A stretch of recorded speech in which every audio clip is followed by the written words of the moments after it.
समालखा के गांव डिकाडला के कुछ 15 से 20 लोग हैं, पानीपत उपायुक्त से मिलने के लिए पहुंचे हैं और इनका आरोप है कि गांव का ही एक शख्स इनके घर पर, मकान पर या प्रॉपर्टी कहें उसको हथियाना चाहता है। और तमाम लोग आज पानीपत के उपायुक्त से मिलने के लिए पहुंचे थे। हालांकि उपायुक्त इनको नहीं मिले हैं और पूरा मामला इनसे जान लेते हैं कि भी आखिरकार आप पानीपत के डीसी से क्यों मिलने आए हैं, किस तरह के क्या आरोप लगा रहे हैं आप?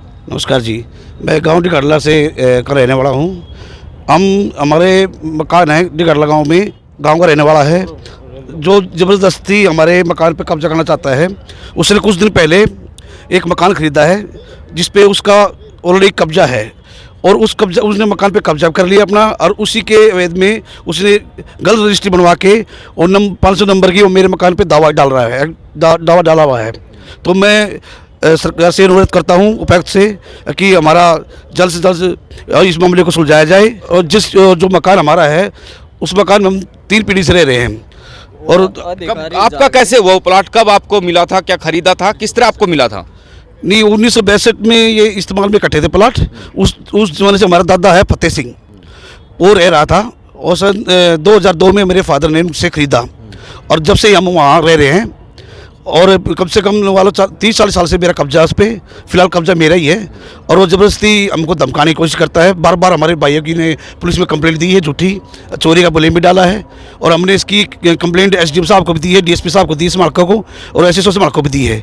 अब तक उनका कोई एक्शन नहीं हुआ है और हम इससे डरे और सहमे हुए हैं कि कभी ज़बरदस्ती हमारे घर पर कब्जा ना कर ले। तो इससे अनुरोध है हमें आपसे कि जल्द से इसका मामला सुलझाया जाए। एक चीज़ और बताइए, जिसके ऊपर आप आरोप लगा रहे हो, किस आधार पे वो आपके मकान पर कब्जा करना चाह रहे हैं? आधार क्या है, मतलब क्या डॉक्यूमेंट्स हैं उनके पास? ऐसा है जी, ये बहुत साल पहले हमारे बड़ों के उससे तबादले हुए थे, जिसमें एक साइड में हरिजन समाज है, एक साइड में वाल्मीकि समाज है।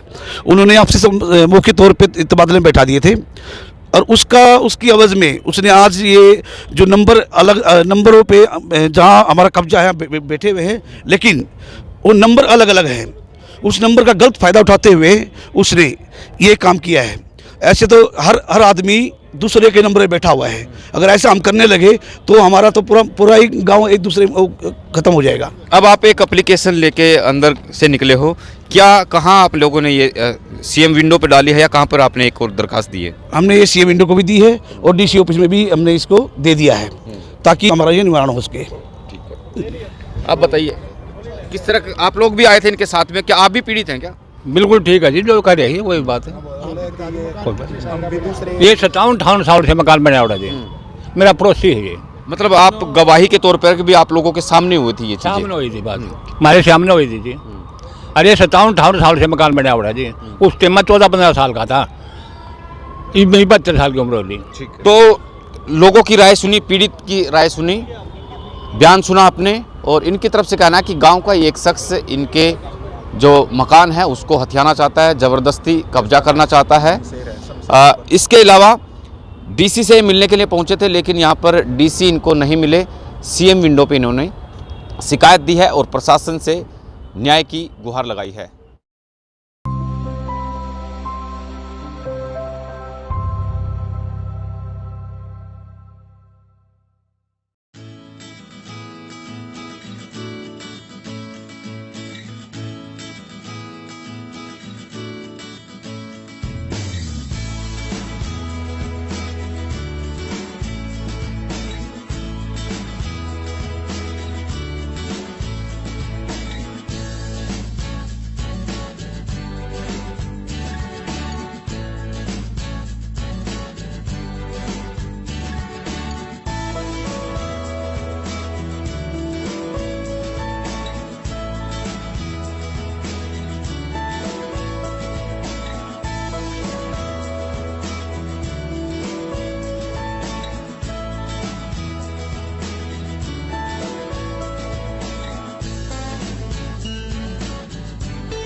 किसने कितना काम किया किसने किया विकास, क्या है गांव के मौजूदा हालात।